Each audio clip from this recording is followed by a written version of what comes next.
BCS এর প্রশ্ন ফাঁসের অভিযোগে বাংলাদেশ সরকারি কর্ম কমিশনের ঊর্ধ্বতন ৩ কর্মকর্তা সহ ১৭ জনকে গ্রেপ্তার করেছে পুলিশের অপরাধ তদন্ত বিভাগ সিআইডি। গ্রেপ্তারকৃতদের মধ্যে পিএসসির চেয়ারম্যানের সাবেক ড্রাইভার সৈয়দ আবেদ আলী একজন। তবে রাতারাতি আঙুল ফুলে কলাগাছ হওয়ায় এই আবেদ আলী এখন সর্বত্র আলোচনায়।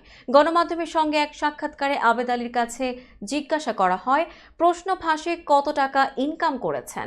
জবাবে আবেদ আলী বলেন, প্রশ্ন ফাঁসে যত টাকা কামাই করেছি সব খরচ করেছি আল্লাহর রাস্তায়।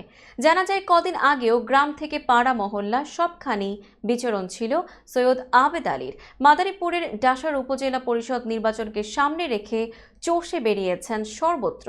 তার গ্রামের বাড়ি মাদারীপুরের ডাসার এলাকার মানুষ তাকে শিল্পপতি হিসেবেই চেনেন। রাতারাতি আঙুল ফুলে কলাগাছ হওয়ায় নিজ গ্রামে কয়েক কোটি টাকা খরচ করে নির্মাণ করেছেন আলিশান বাড়ি। হঠাৎ কুলি থেকে কোটিপতি হওয়ার গল্পে হতবাক এলাকাবাসীও। বাংলাদেশ সরকারি কর্ম কমিশনের গাড়ি চালক সৈয়দ আবেদ আলী জীবন ৮ বছর বয়সেই জীবিকার তাগিদে পাড়ি জমান ঢাকায়। শুরু করেন কুলির কাজ। একসময় ফুটপাতে ঘুমিয়েছেন, কষ্টের পর কষ্ট করেছেন তিনি। এরপর গাড়ি চালানো শিখে চাকরি নেন পিএসসিতে। তারপর জড়িয়ে পড়েন পিএসসির প্রশ্ন ফাঁস চক্রের সঙ্গে। আর ফিরে তাকাতে হয়নি। অর্জন করেন বিপুল সম্পদ, সঙ্গে ক্ষমতাও। আবেদ আলী এখন অন্তত ৫০ কোটি টাকা সম্পদের মালিক। ঢাকায় তার একটি ৬তলা বাড়ি, ৩টি ফ্ল্যাট ও একটি গাড়ি রয়েছে।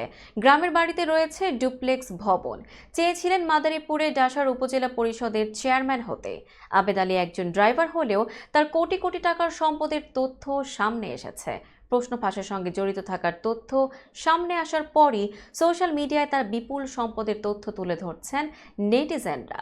ছেলে ছাত্রলীগ নেতা, পড়েছেন বিদেশে, এরপর পড়েছেন দেশের একটি ব্যয়বহুল বেসরকারি বিশ্ববিদ্যালয়ে। সর্বশেষ উপজেলা পরিষদ নির্বাচনে চেয়ারম্যান পদে নির্বাচনের জন্য প্রচারণা চালিয়েছেন আবেদ আলী। আবেদ আলী সমাজের বিত্তবান ও প্রভাবশালীদের সঙ্গে নিয়মিত চলাফেরা করতেন।